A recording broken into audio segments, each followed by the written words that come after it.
Hello everyone, welcome back to my channel Study with Priya. Today we will discuss another topic of business studies. Today our topic of discussion is Principle of Management given by Henry Fayol. So let's start. Subordination of individual interest to general interest. According to this principle, all the employees working in the organization have some objectives and organization also have some objectives. इस principle के हिसाब से अ, सभी employees जो एक organisation में work करते हैं उनके अपने कुछ ऑब्जेक्टिव्स होते हैं और ऑर्गेनाइजेशन के भी अपने कुछ ऑब्जेक्टिव्स होते हैं। If the objectives of both the groups are in the same direction then there is no problem. अगर ऑर्गेनाइजेशन के ऑब्जेक्टिव्स एंड इंडिविजुअल के ऑब्जेक्टिव्स एक ही डायरेक्शन में होते हैं तब तो कोई प्रॉब्लम नहीं होती। But if their objectives are different, अगर लेकिन ऑर्गेनाइजेशन के ऑब्जेक्टिव्स एंड इंडिविजुअल के ऑब्जेक्टिव्स डिफरेंट डायरेक्शन में हैं तो इस प्रिंसिपल के according interest of organisation must supersede the interest of individual.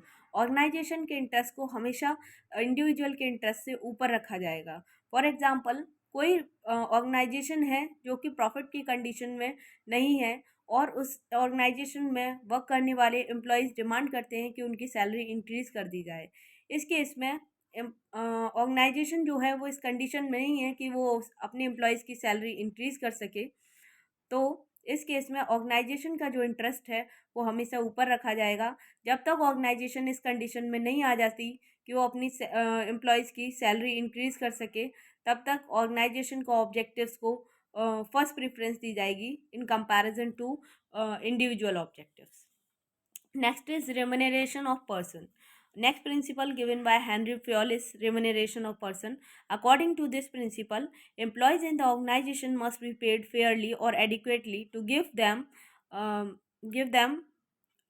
maximum satisfaction. इस प्रिंसिपल के अकॉर्डिंग हेनरी फ्योल बताते हैं कि किसी भी ऑर्गेनाइजेशन में एक एम्प्लॉयज़ को सैलरी जो है वो फेयरली दी जानी चाहिए और एडिक्वेट दी जानी चाहिए जिससे कि उनको मैक्सिमम सेटिस्फेक्शन मिल सके। The remuneration must be fair and just. जो भी सैलरी एम्प्लॉयज़ को दी जा रही है वो एक फेयर होनी चाहिए और जस्टिफाइड होनी चाहिए, because if employees are underpaid then they will not be satisfied and an unsatisfied person can never contribute his maximum.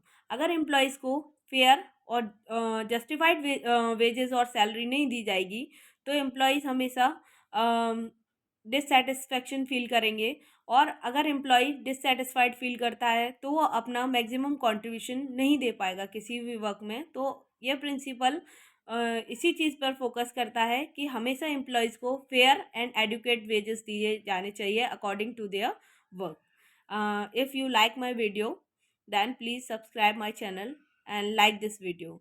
Thank you, मिलते हैं नेक्स्ट वीडियो में।